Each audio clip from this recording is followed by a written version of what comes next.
at 3 o'clock in that morning on June 6, 2011, it all changed. I just got done watching this government takeover video and my heart was racing. Like I was just like paranoid. I bought a gun. Like I was there, dude. Yeah. Loony bin.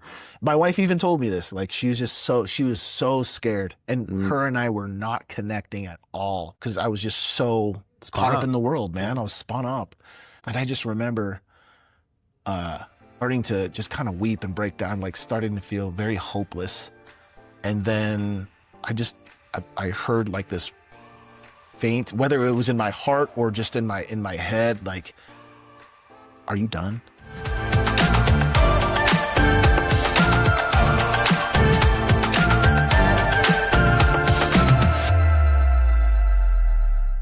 So the big thought today was that I know you, and I'm sure we've had this conversation probably 100 times on car drives to Spokane or Calgary or places. People that know me in my professional life today probably have no idea who you are. I think I reference you lots. I'm like, yeah, you got me, one of my best friends, Ray. He's a super cool guy. But I thought it'd be fun just to talk about you, like your story and your backstory, because as we get to know you, as we talk about different stuff, I don't know, I just like to have context. And it's funny because like this morning I was on a call. I'm going to be speaking at something called the Core Collective in Oregon at the end of September, first part of October. And the guy that's running the whole thing, he really made a really big appeal for like, okay, don't give me like the what content or like the 5 steps to do this. So the thing that people actually care about, the thing that is actually impactful is who you are, right? So if I think through that lens, because the who obviously shapes everything else that we do. And so if we don't get that part, it's gonna silly. So, right. Where'd you come from? Like background, where were you born? All that fun stuff. Yeah. So, I guess we'll start off where, my mom was married to a military guy, Marine.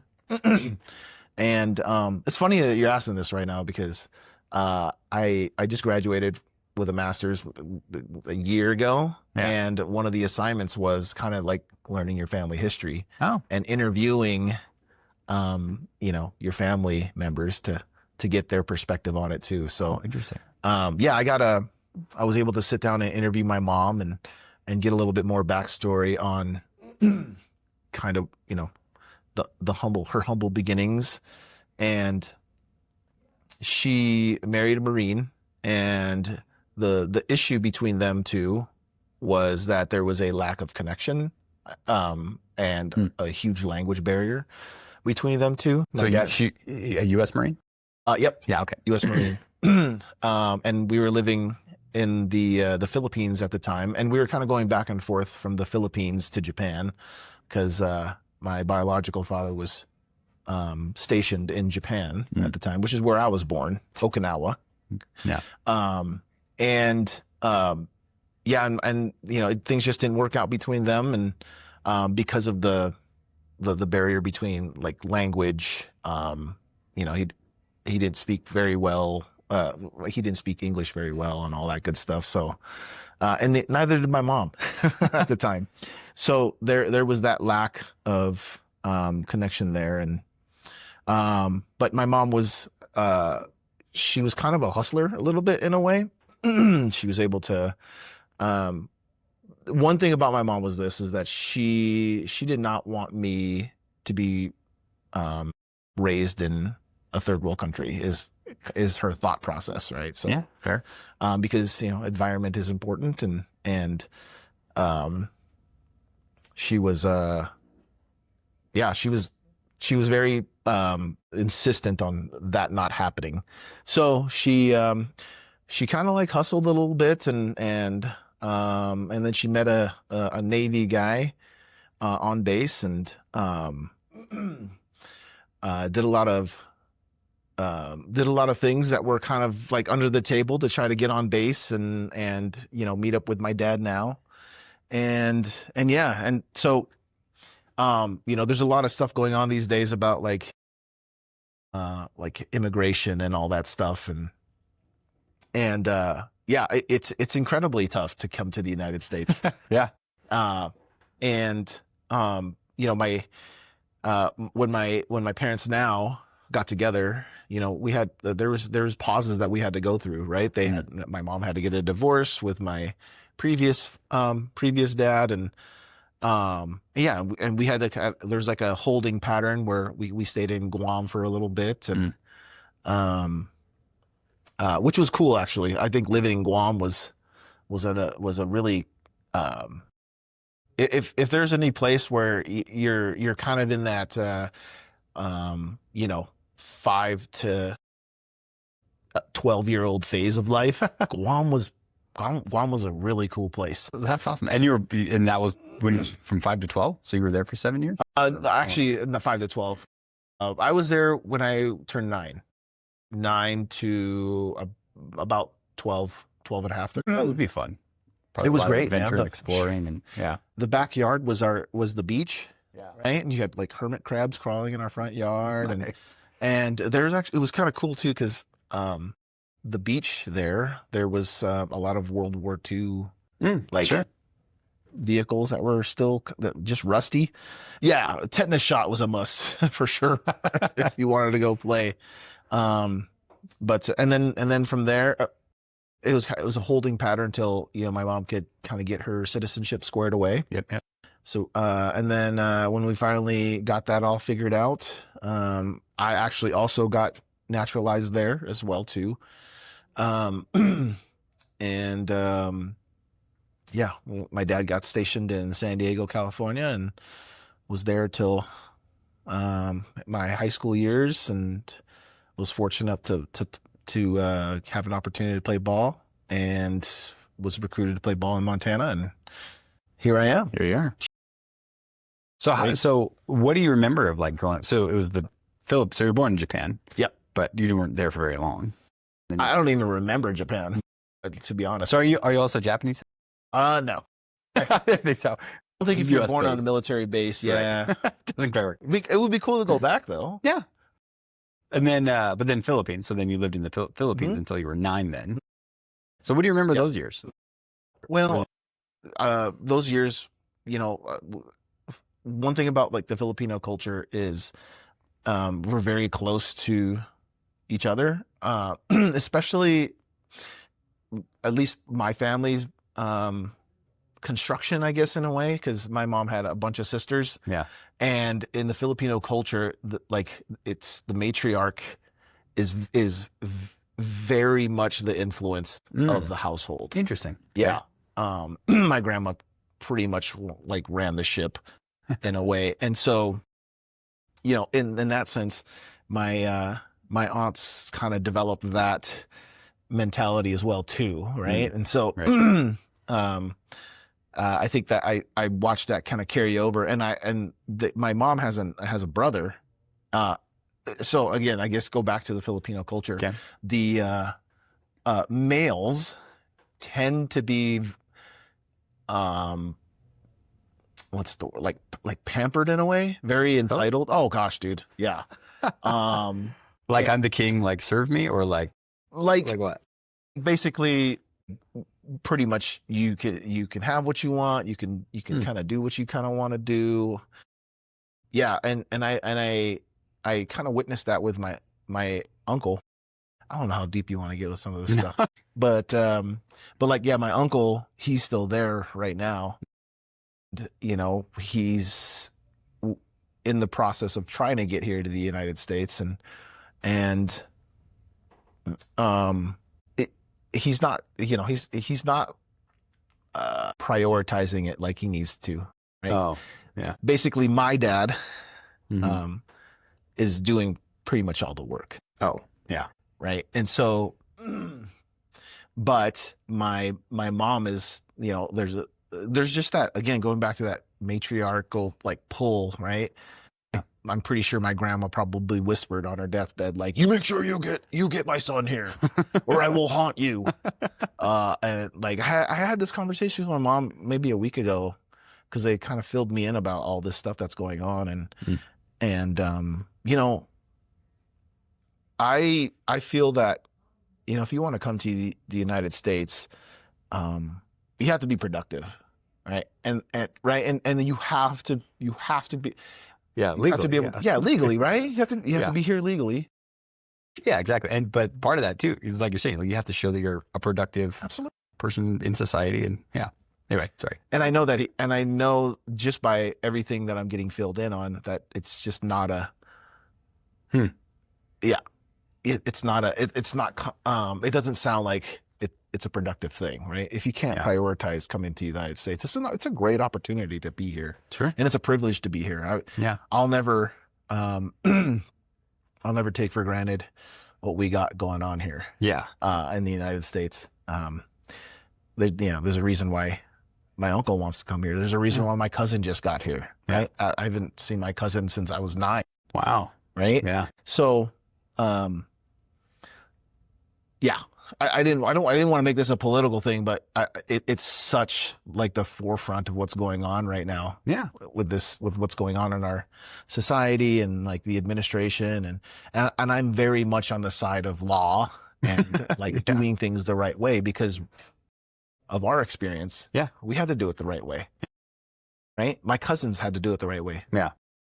And like I said, I haven't seen her since I was 9. Right. I'm 43. Dang. Right. You know what I mean? So to kind of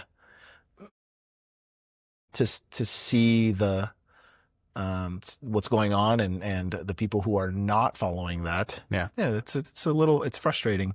Sure. And it's funny because we live in Montana, and I think it's far removed because we're far from the border. We're far from the border that's actually that's in complete chaos. Right. But I lived in San Diego. Yeah. Sure. And I know I've experienced that environment of having the border right there, and I can only imagine what's going on. Yeah. Wow, that kind of turned. So when you were a kid though in the Philippines, like what do you remember about that? I mean, like I remember conversations we've had. It's one thing like being in Montana, you're spoiled. You just are. And even living in the United States. And most people don't have that perspective. Most people haven't traveled outside. Or they look at their Instagram reels and it's just like, oh, everybody's like vacationing in all these beautiful places of the world. It's like, yeah, okay. Well, that resort in the Philippines is not how the majority of the country works, right? Sure. Yeah. Yeah. So well, I remember I have photos of this where like if we wanted to flush the toilet, we have to fill up buckets. You're right. Yeah. Like it's simple things that we here in America, we just we flush and things are there. It is. Water's gone. But yeah, we had that. Those are some of the things I remember back in the days.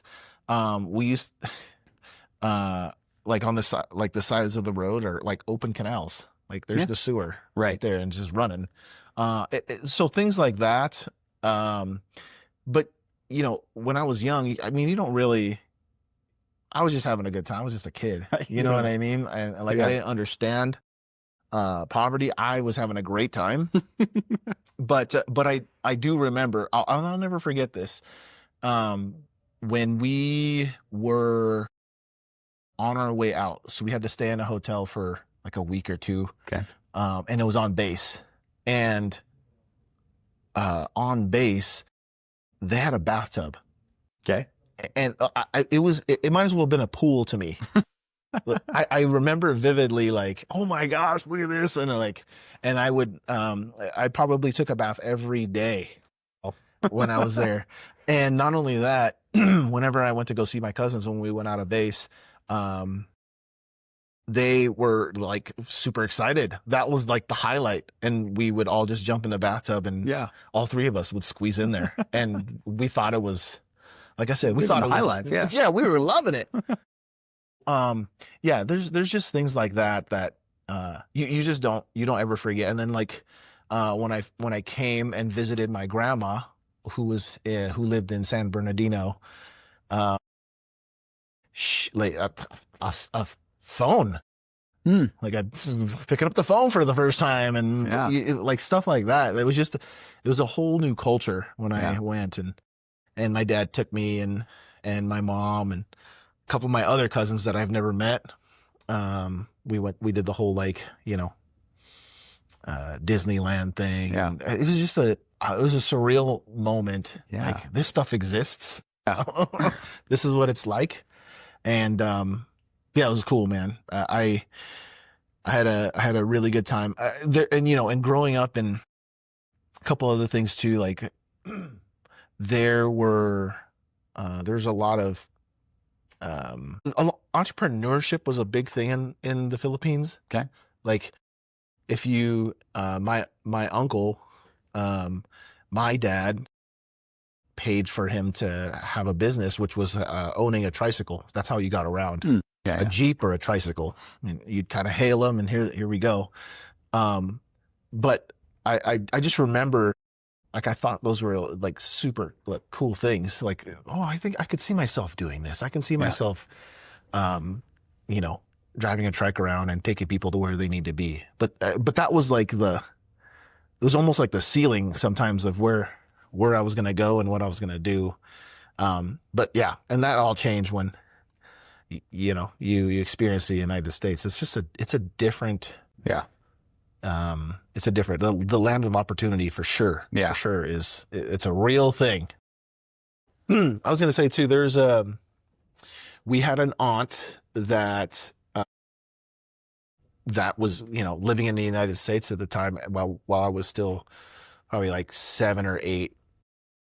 And I remember she sent some stuff to us in packages, and nobody would open it until like everybody gathered around. Like I remember this vividly in my head, like, and once everybody gathered around, we'd open it. Yeah. And then everybody would kind of like take a whiff. And the phrase was, smell that. That's stateside. That's the United States you're smelling there. Wow. That's the kind of stuff where like that, you know what I mean? Like you don't take it for granted when you're here. Yeah. When you remember that. Yeah.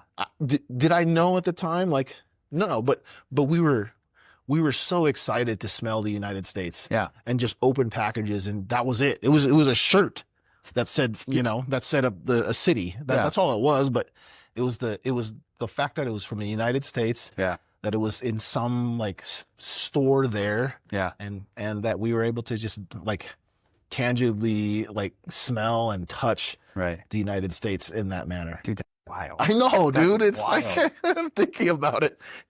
At like candy that was from the United States. Oh man, dude. We would savor it.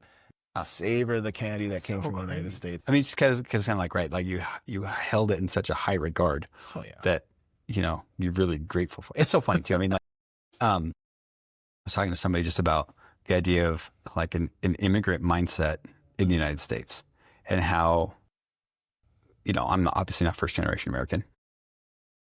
I've been around a while, but at the same time, those that come over just have a much higher appreciation for the United States and what it is and what it means, because it's easy.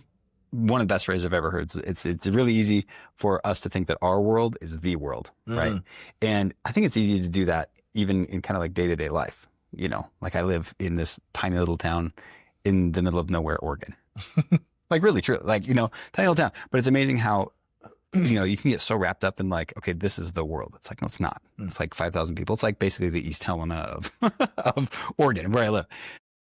And how, I don't know, like just the appreciation that I see in people that, I work with a couple companies that are kind of first generation American, and just the gratitude and the desire to be here is just, I don't know, it's cool. It's really cool. Yeah. So that was a culture shock. Moving to San Diego. Oh yeah, for sure. So then, this is also a weird question. Was it a culture shock going from San Diego to Montana? Oh gosh, yeah. Yeah, it was. And why Montana? Like, I don't know if I've ever actually asked you that question. Like, why did you? I'm guessing the Bobcats weren't the only school that were trying to get you to come play. Yeah. At the end of the day, they were though. They were the only one they're the only ones that actually ended up offering me the scholarship. Oh, okay. So that was really the biggest reason. Yeah. But also, in my own mind too, it was a chance for me to get out of San Diego in a sense Yeah. too. Yeah, I there's some sort of stat where like where you grew up, you usually tend to stay within 100 miles from it. And I really didn't want to do that, right? Hmm. Because I wanted to be able to kind of just branch out Yeah. and kind of um, get my own bearings in the world. Now, did I know anything about Montana? No, absolutely not. It snows here. It, There we go. it does snow here. Honestly, one of the first movies that my dad and I went to go see was Jurassic Park. That's the only thing I knew about Montana. In the very beginning, like where it shows like really crappy land, it said Badlands, Montana. So in my head, I was That's thinking so like, okay, funny. this is what's gonna be. All right, Suck it up and suffer. suck it Then up you and go to stuff. Bozeman. And then I go to Bozeman, and it's like Beautiful. absolutely beautiful. Yeah. Oh man, it was, um, and being from San Diego, there's quite a bit of diversity there, right? Yeah. Right. Not that was a thing to me. I just lived in it, right? Yeah. Like you're a product of the environment in a sense, right? Yeah. So, Right. but I knew that I was just in a different place when I was moving my stuff into the dorms, and like the elevator was packed, and like I looked around, and like everybody was white, and I was like, oh. And like I know this is kind of funny, but like I think about it and I go, this is how my dad must have felt when we went to Filipino parties. That's awesome. But What are these yeah, things? right? What It's are these not- things, man? I was like, oh man, it doesn't belong in here. But it was an amazing time because the people here in Montana, they just welcomed me in. And I obviously some of that too was just being a football player Yeah. at Montana State. At that time, you're really a big fish in a small pond. Yes. Right. So I think some of that welcome was that. Yeah. Oh, it's a football player. It's a Bobcat. Yeah.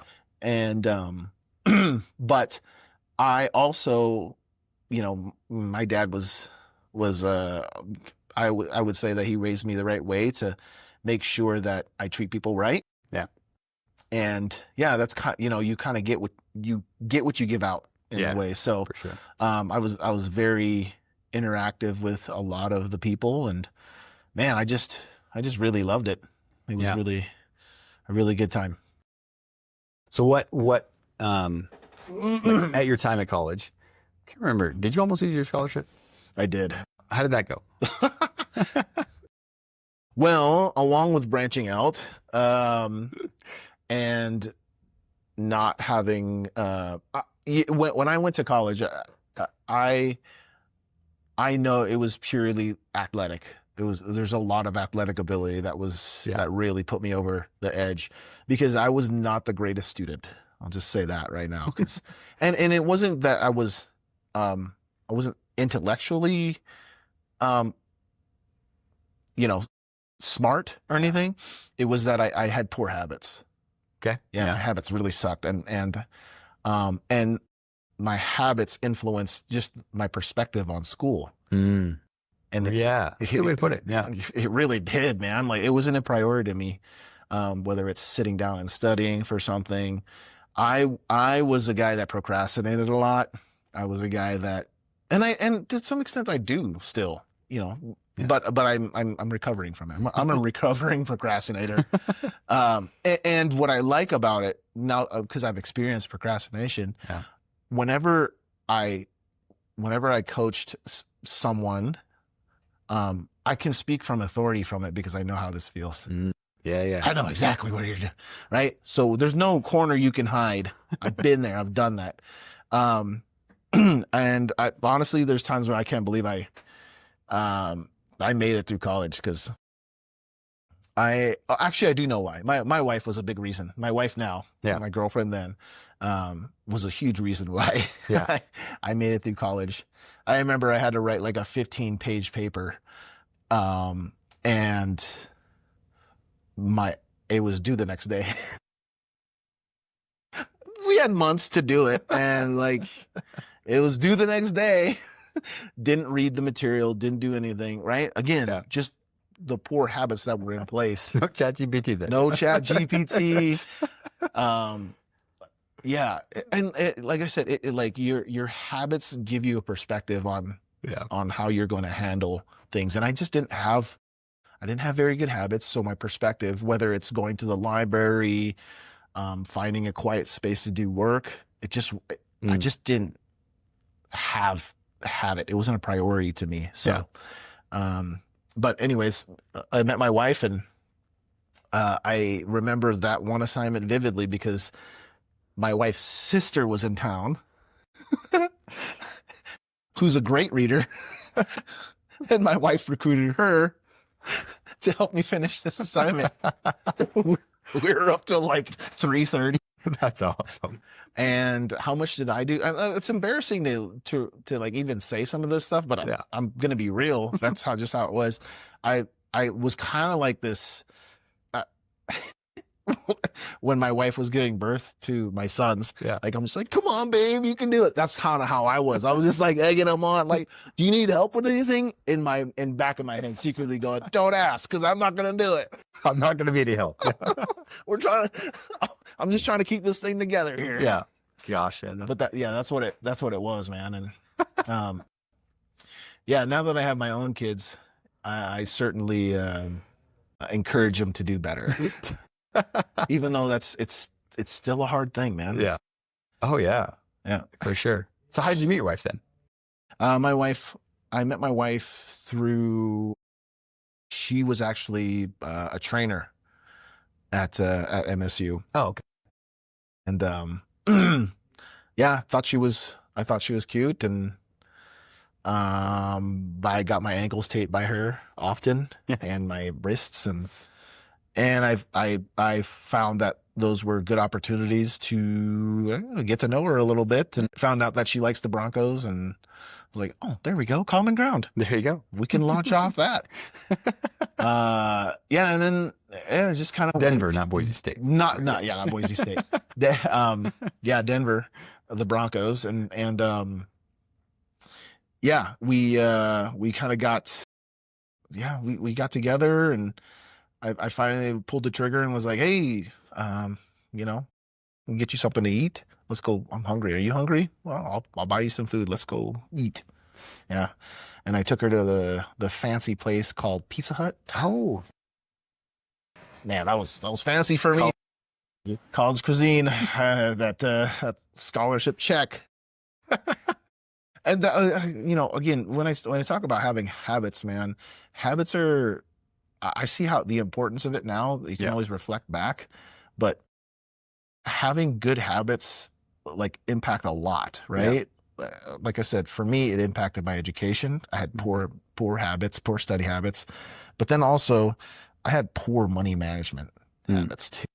Yeah. So when we would get this, like, there was no NIL back then. Like you had made bank. No, we had a scholarship check to pay for our rent, and then for our food. Yeah, and that was it.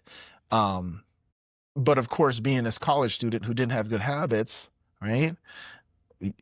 Of course, we got to pay for our rent. That was a non-negotiable. Yeah. But then, can I get a whole stack of chicken patties at Costco, right? How can that last me? And then of course there's partying money, right? You got to have, some extracurricular stuff, right? And so when we're talking about having like this extra luxury, I didn't plan for any of that stuff, and I didn't have it. Goodness gracious, my mom had to bail me out a few times because I overdrafted. Yeah. So habits are important, man. In every aspect of your life, if you can establish some good habits. So what habits, I'm curious, because you have two boys, what habits have you tried to instill in them that you didn't have growing up And how's that going? Well, I knew that giving them a leg up as far as I mean, I guess the other part, your wife is stupid smart. yes, Like, my wife is scary smart. My wife is You know, like, my wife is pretty smart. very brilliant. Yeah. So. Yeah, she is. But I also know that it took me a while to mature. Yeah. If that makes sense. I was 28 when we decided to like get married and have kids and stuff. I was like 28, 17 years ago. Louise, the math is, I'm Yeah. right. Yeah. 28. Yeah, Sounds yeah, good. 28. And I've heard it said that, sometimes with age comes wisdom, but sometimes age just comes alone. That was definitely where I was, man. I had a college degree, but I didn't have a very good like sense of where I was going. I didn't have a really good self-image of myself. And it really took me a while. And I'll be honest too, I didn't have, my spiritual life was non-existent. Yeah. Right. And I didn't have an anchor. I was like a balloon that was, you cut the string and I was just kind of floating around. That's really where I was. And and now I have kids, and now, my firstborn, Ty, he, I wanted to make sure that, like I said, I think along with a lot of parents, right, we have good intentions for our kids to have a leg up and see further than we can, right? Yeah. And but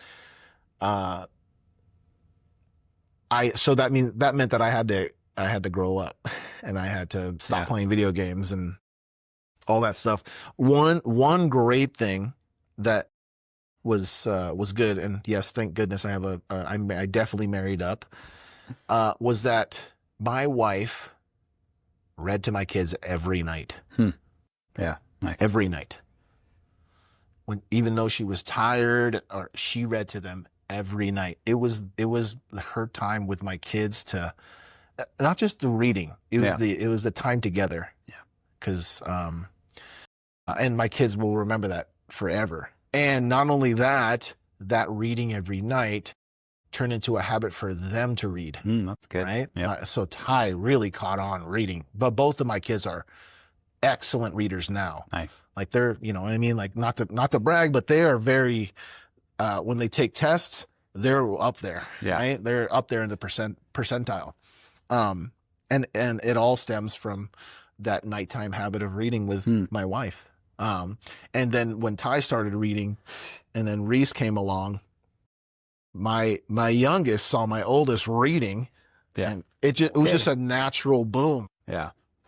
And at the same time, that was kind of a time in my life, again, I needed to grow and expand myself, so that, I'm not going to be a lid for my kids. So that's when I started to read. That's kind of when I met you. Yeah. Right. And you started challenging me about reading. And I also had an uncle too that also challenged me. We went to San Diego one year, and my Ty was 2 years old, and my uncle was like, hey, does your son know how to tie his shoes? I was like, no. Well, he should probably do that. I was like, what the? Hi, how's it going? But he was like, challenge, like, do better for your kids. Like, I just remember that vividly. And it all started by that a shoelace. Learn how to teach him how to tie his shoes. Yeah. and I took it personal in a good way. Yeah. Right. I think that's probably some of my athletic stuff that kind of kicked in. Oh, they're challenging me, huh? All right, here we go. And also, and he was also big into making sure that your kids know how to read. Yeah. And so that was kind of like the whole catalyst for. Makes sense. For having those habits. Did your perspective change before, like, having kids, or like when Ty was born? Like, did that like flip a switch in you, or? 'Cause I know some people, I've got some friends that like they were pretty much very much into themselves, and all of a sudden they had a kid, and they're just kind of like this a wake up call where it's like, oh my gosh, like I have to change right now, you know? Yeah. But or was that transformation already happening in you before that happened? Um, that's a good question, man. I like remember how this all started. So, I would say that my spiritual life is like the key Mm. in this whole thing. Yeah. Um, Yeah. Walk me through that story. oh gosh, Yeah. dude. So, uh, my oldest is now, he's about to turn 3. Reese is born.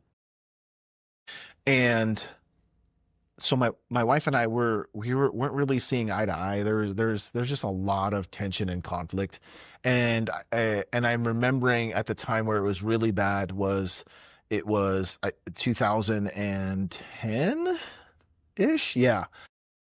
And there was like political things going on, like the state of the world was not. I just felt like it was not good, right? And so I was searching for something to fill that gap, searching for something to give me peace, something to give me some sort of joy, and I wasn't finding it out in the world. But I was searching though, Yeah. right? I was searching for things, whether it was like whatever internet conspiracy was going on. I remember, and I think it's still going on to these days, like the History Channel would show like UFO videos and stuff like that, Yeah. and or shows, and I would be like, oh, maybe that's it. And uh I had a guy that I was working with. I was working in a residential treatment place at the time, and this guy named Dave, um he was like, he would slowly kind of start to share the gospel with me, but I wasn't there yet. This is it Intermountain? Intermountain. Yeah. Yeah. And I wasn't there yet. Like I was kind of like, oh, yeah, whatever, dude. He he would kind of talk about he would kind of talk about surface level things about it, and then he would talk about things that kind of related to what I was kind of going through, whether it was like outer space stuff or whatever it was, right? Whatever was going on. And uh and I remember it was June 6th, 2011. It was about 3 o'clock in the morning. I just got done watching this government takeover video, and my heart was racing. Like I was just like paranoid. I bought a gun. Like I was there, dude. Yeah. Loony bin. My wife even told me this. Like she was so scared, and her and I were not connecting at all. And I love my son, but I wasn't like, I didn't feel present at the time too, because I was just so caught up in the world, man. I was spun up. And I just remember like starting to just kind of weep and break down, like starting to feel very hopeless. And then I heard like this faint, whether it was in my heart or just in my head, like, are you done? And I was like, what is going on? And he's like, are you done trying to find like peace out there other than me? And I'll tell you this. I was so far away from that kind of stuff, that from anything about Christ or I was so far removed from that. But I heard that and I was just like, oh, yes, I am done. And what I like rejected since I was maybe 13, 12 or 13, 14 years old, I rejected like religion and all that stuff. At 3 o'clock in that morning on June 6, 2011, it all changed. Wow. Oh man, dude. So my buddy Dave had a website. For the first time, I actually looked at it, and it was talking about like the gospel, and I was like, oh, and it was amazing how it all connected from what I was looking at, but connected through a biblical lens, right? And so like I was like looking through that, and it took me maybe like 10 minutes, and then like full stop, I just started weeping, and I just had this like this sense of like comfort and peace, and I was just like, I was just praising God, man. Like from 3 o'clock, and I couldn't wait to like for the next morning to hug my wife and to hug my children, and to call my mom and say, guess what, mom? Like all your prayers and stuff like that actually like it worked. And but I was weeping, man. I was weeping so much. I had nothing left by the time it was like tears of joy. Yeah. And boy, man, it was just like a radical transformation. Now, did I still have work I'm still working, but I knew who I was at that point. Yeah. Like who I was and whose I was at that point. And man, that's just been the cornerstone of my value system, and how I make choices, how when choices are presented, that whether it's a deterrent or not, like, right? Like it's like a lot of it is anchored to my relationship with Christ. And so, I honestly, man, I'd like to even say that my life really started then. Yeah. And then, not only when that divine transaction happened, I like to call that like, that's what it was, man. It was like, I'm giving myself to you, Lord. I just can't do this. I would say maybe within a month, I had not a month. So a week later, a neighbor that we've been hanging out with for a while, he starts like, hey, like, do you go to church? And he invited me to the church that your dad pastored at, and that's when it just kind of kicked off, right? And like the Lord just started putting people in place to help me mature spiritually, right? Because then I had like, there's men's group in there, and I met some great guys that were also like on this journey too of growing and becoming more and more like Christ daily, and then that's where I met you, man. Yeah. And when I met you, I was still kind of going through that growing phase, and you just had, there's something about you that like there's like some like no nonsense type of stuff. Like what does that mean? What do you mean? He's a pretty nice guy. Yeah, but you did it in a way where, I guess in like an athletic sense, like I could tell that you were not, you're just more mature than like more guys, but like you're more mature in a relatable way, right? And so and that's when you're like, yeah, let's go kayaking. And Yeah, I remember the whole time I was like, man, I wonder if this guy plays Call of Duty, and like, you know what I mean? kayak. Yeah, when we were I was like, well, like what can I relate to this guy out with? Because I think he's kind of cool. He's kind of cool guy. And then you would just kind of start to talk to me about like where you see yourself in a couple of years. And like, nobody asked me that before. Yeah. You know what I mean? So you helped me to start to reflect on like how to grow and how to mature and how to mature right. Yeah. And you got me on that path, and I'm just super grateful for that kind of stuff. And here we are, man. It's for like, I don't know how long it's been. It's been a while. It's been a while. But yeah, no, we've kind of, I'd like to say we kind of grew together in a sense, right? We experienced a lot like similar things in our growth journey. And yeah, man, like I'm just grateful for that kind of stuff. And I think there was like a 5-year clip where you and I were like intentional about like this like growth. Yeah. And it's helped me to just establish better habits in my life. Am I perfect in all these habits? No. Yeah. But at least I have I have a uh like a North Star. Like I can always I have guardrails to keep me where I need to be. If you know, Yeah. and sometimes I bump into them, Yeah. and I'm looking over the edge, and I'm like, whoa, I need to get back on, but I at least I know it's there now, right? Yeah. I can get back on task and um habits and stuff. So Yeah. yeah. Yeah. That's funny. I was wondering what yeah, your thought was because I can't remember. One of the funny things, like when we had first met, was I think I challenged you to read some book. I don't even remember what book it was, but you basically were like, dude, I haven't.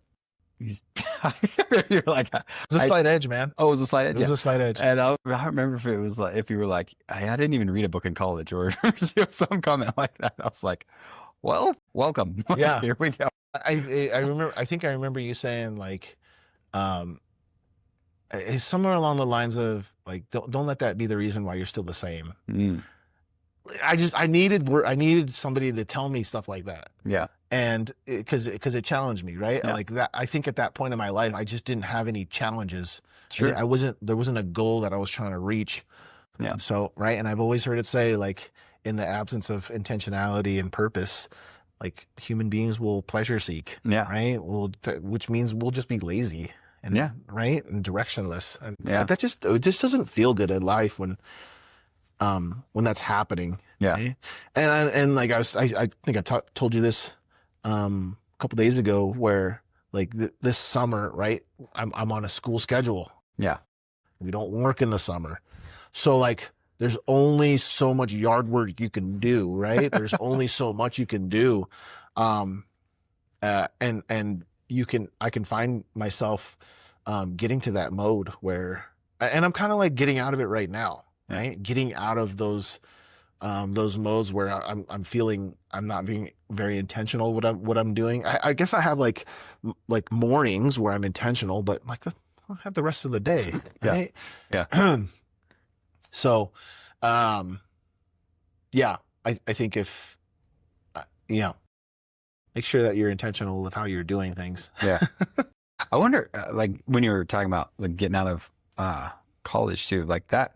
I didn't play, athletics. I mean, I did in high school, but not at the college level. But I would imagine like you're in it and you're playing ball, Mhm. getting accolades, right, and all the stuff, all the press clippings, all the stuff, and then all of a sudden you're graduated, and then you're like nothing. I would imagine that happens in pro athletes, the military, and there's a lot of guys that are in the military. It's different in the set, but it's more like, okay, I don't have to have direction for my life because I've got orders, right? I just Right. do what I'm told, basically. Yep. And all of a sudden you get out, and then you're like, oh no, now what? Yeah. What was that, like a shock to the system? Like, how did that go? Yeah, absolutely. It was a big shock to the system.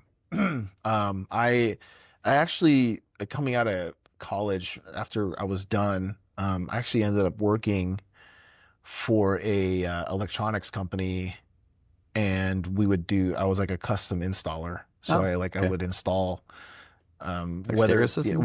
whether it's appliances or home entertainment Oh, systems. okay. And the cool thing about living in Bozeman was that people had money, right? And we would go to Big Sky a lot. We put in a Sub-Zero fridge for um, Bill Gates's house.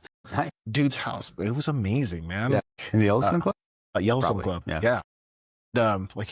Like I just remember like his driveway was all like there was a lot of snow up there, except his driveway. It was just nice and paved, melted. and I was like, whoa! It's like, yeah, it's heat. Like the person that was taking care of his house, like, yeah, it's heated, and I was like, yeah, I could tell. It's nice, awesome. It really helps out with the job. And I just remember looking, and there was a lift that came from his backyard and went right to the mountain. It's crazy. I was like, "Oh, dude, this is a whole different game that I'm not seeing here." So I did that for about a year and a half, and it's just miserable, man. I was just like driving that road. It was that dangerous road It's a dangerous road. Yeah. up the Big Sky, at pretty much every morning. And and And they don't show it on the show Yellowstone, but it does snow in Bozeman. oh, yes, it does. It's- Yes, it does. And there's tourists that get amazed with bighorn sheep on a dangerous yeah. two-way road Yeah. with semis and Yeah. big trucks. But anyways, yeah. I remember, yeah, about a year and a half in, I was having like this really crappy day, and somebody requested up in Yellowstone Club that their video wasn't coming up on their system. In my head, I'm like, you put the yellow in the yellow, the red in the red, and the white in the white. That's like, it's not hard. But they don't got time for that kind of stuff, right? And they have the money to do it. So, like, again, that too, I was kind of in my head like, man, lazy people. Yeah. So perspective was already in the tanker. Yeah. I'm driving up there, right? And sure enough, when I get there, that was the issue. That's it. Like click, click. And I wanted to like ruffle around, make sure everything else was tight, and like I didn't have to come back. I fixed some. I zip tied some cables, kind of make it look all like I did something. And then the family came in, and the family was they just came in from a fun snow day. They were out skiing, and I had, again, poor attitude, and man, they were just absolutely amazing people. They were nice. They were just like, oh, we really appreciate you coming up here and doing this for us. And yeah, let me, can we get you something to drink, something to eat? And I was like, whoa, I mean, something to drink would be great. And I pretty much got the job done. She's like, oh, wow, that was really quick. Man, you're really efficient, aren't you? And I'm like, yeah, I am. Zip tying and stuff. It looks efficient back there, just so you know. But I was just kind of caught up. Like they were incredibly nice, incredibly gracious. And I was talking to the dad. The kids were like playing around, and I was just like, wow, this would be great. Wow, this would be awesome. I would love to live like this. And so like right before I left, like I was like, I know that you have like appliances and stuff like that. Are your appliances running well? Do you need any help? Right? They showed me kindness. I'm going to show kindness back to them, kind of deal. And Yeah. and then I just kind of like asked the dad, and I was like, hey, like, I got a question. How do you kind of do all this stuff? Like, this is a great way to live. And he told me, like, he said, Ray, like, if you're going to continue to use your body and work from the bottom down, like, you won't have this. You got to learn how to think. You got to learn how to like work better from the neck up. And I just kind of drove down the mountain with that thought, and like, how do I apply this? Like how do I do this? Right. And the only way I knew how to do it was, I'm going to go back to finish out my school. Cause I actually, when I was working for them, it was such a shock to the system, like all the routines, all that was pulled from me. It was such a shock that I was just like, I didn't know how to handle it. Yeah. So like, I just stopped going to school and I just started working. And so like, and so I was just like, yep, I guess I got to go back to school, and we'll just get her done. Yeah. And, yeah, needless to say, that was, it's conversations like that you just kind of remember, and you remember the experience of what was going on. Yeah. Right. And, yeah, that was, and no, I'm not living like that. Yeah. But needless to say, it was still great advice. Right. Yeah. And I mean, I think the cool thing is, like, yeah, you don't have a home in the Yellowstone Club. Yeah. No. Me neither. But at the same time, it was just that little catalyst to like activate you. Just, you know what I mean? Like, you could have stayed down the same path, but that just little like snap, like, okay, right. Yeah. What's the next thing? Because of like a lot of the work that I get to do is helping people think bigger, right? Like 25-year plans. Bring it all, drive it all the way back to, okay, what are you doing today? Mm-hmm. That is going to like drive towards that. But I think a lot of people, like, that's too much. I think for a lot of people, it's really honestly like, if I come to somebody and say, okay, what do you got for the next 5 years? No, they honestly don't know what they're doing next week.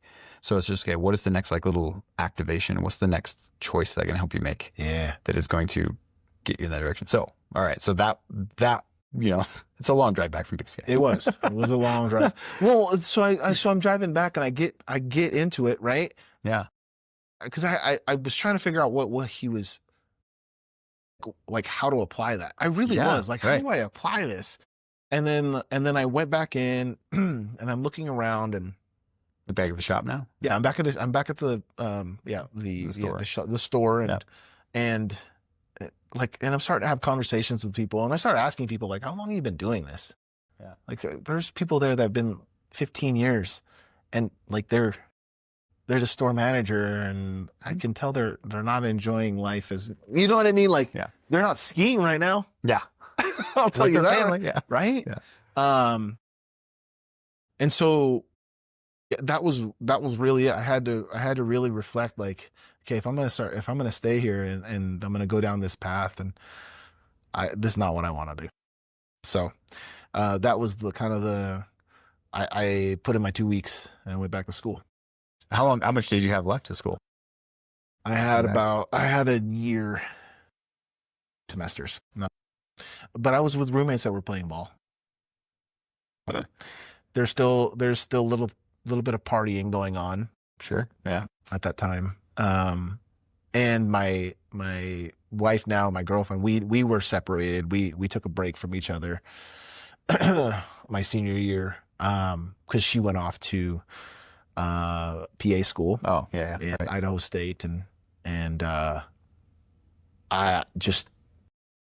I don't know. I know this sounds weird, but like, I just loved her enough to like cheat on her or anything like that, because it was there. Like the temptation was there. Sure. Yeah. So like my senior year, we like broke off, and I kind of, I partied it out a lot, and it kind of, again, it was just, I didn't have good habits in place. Yeah. And there just wasn't that. And so when I say habits, you can substitute the word intentionality behind it too. Yeah. I wasn't intentional about what I was doing, and which led me to a year and a half of working a job that wasn't going to go anywhere. Yeah. Right. Yeah. Yeah. So, and then kind of full circle, that you just wrapped up your master's degree. I did. A year ago. I did. That's hard for people to do too. It go back to school when you're out in the mode. In my 40s. Yeah. Yeah. In my 40s. Right. It took me, but it was certainly something that, being in the mental health field, it was something I wanted to do. But I was just so scared of school, man. Like I had a fear of school. I had a fear of statistics. That was one of the classes I had to take, and I was like, numbers, right? Man, no, I don't want to do this. But I had to, and I got my master's degree on my own. Like I had to, like, your wife and your sister and her sister didn't come up. No, my wife proofread my stuff, but I had to do everything. Yeah. It was cool when I graduated, because I was able to like model for my kids, because they saw me like locked in my office, right, trying to figure out papers and trying to figure out how to. I think it's so cool, because it also like took excuses off the table for them too. They're like, oh, I got this paper. You're like, yeah, me too. Well, let's go. Go make it happen. My dad, and it was cool because my both of my kids, they didn't have to say it, but they did. They're just like, Dad, we're proud of you, man. Like we know what you had to do. Yeah. So, and I had that conversation with them before I started. I said, this is what's going to happen. Like, there's going to be days where you're not going to see me. Yeah. I'm going to be grouchy because I got to do stuff. And my kids and my wife was on board. That's so cool, man. That's really, it was really, it was a really great accomplishment Yeah. for me. And then, you know, I, and then the opportunity for me to, go through my, um, kind of my internship, Hmm. with the school that I'm at right now was just what a man, Yeah. right? God is good. Like Yeah. there's some things in place, and it's exactly what I wanted to do. I wanted to help. I wanted to be in my community, Yeah. right, and help out in my community, and um, you know, God is good. He opens up opportunities, Yeah. and there it was. And that wasn't your first stint in mental health, right? Because, you know, you were at Intermountain, and Mhm. like, can you explain what Intermountain is? People. Yeah.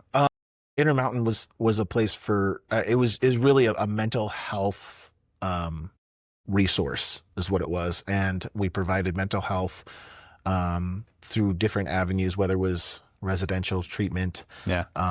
whether it's like therapy if you need to come in for therapy, and clinical work that way, and then also we provided mental health services in the school, and we called it CSCT. And Okay. I actually did CSCT um, for about 2 years, and then they they promoted me to train our mental health specialists, Yeah. right? And and when they gave me that job, I it was a brand new job. Yeah. And they basically created it for me, Yeah. and for my personality and who I was, because I love to connect with people, Yeah. right? And like I love like building rapport with people, with kids and teachers. As a matter of fact, when I switched over from residential um, to the school-based service, I had a pick, and I was supposed to work for an elementary, Smith School Elementary. And our supervisor at the time was like, no, no, no, no, nah, we want you to go for Hawthorne. And Hawthorne is more like the Upper middle class. upper middle class. Like there's mansions, just like the mansion district. Yeah. Smith School is not. Yeah. Smith School, no, no, no. But the reason why they wanted me to go to that was they had a principal there that had a hard time connecting with anybody. Ah. Yeah. That makes sense. And I from the mouth of my supervisor, we know you can do it. And so I was like, oh, okay, sounds good. Thanks. And yeah, it took me a while. It took me a while. The principal there was very old school, and honestly, we do need old school. When I say old school, very principled, very, you have expectations, right? That's what I meant. But her method of doing it was could use some work. So I think I was there for 2 years, and I remember the when it all turned, when she like fully trusted what I was doing, and it wasn't what I said, it was my actions. Like what I did for her. She had a kid in her office just absolutely tearing it apart. And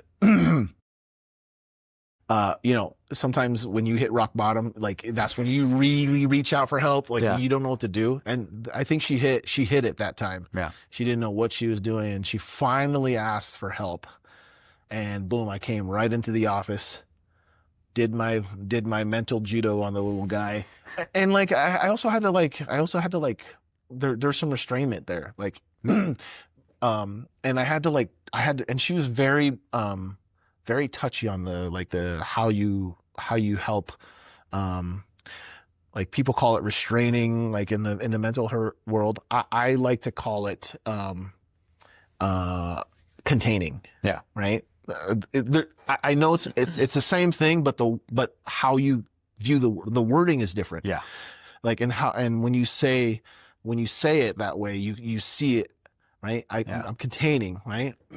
I'm losing my train of but this was something I was trying to help her understand of what we do, how to maintain safety in a way that that builds relationships with kids.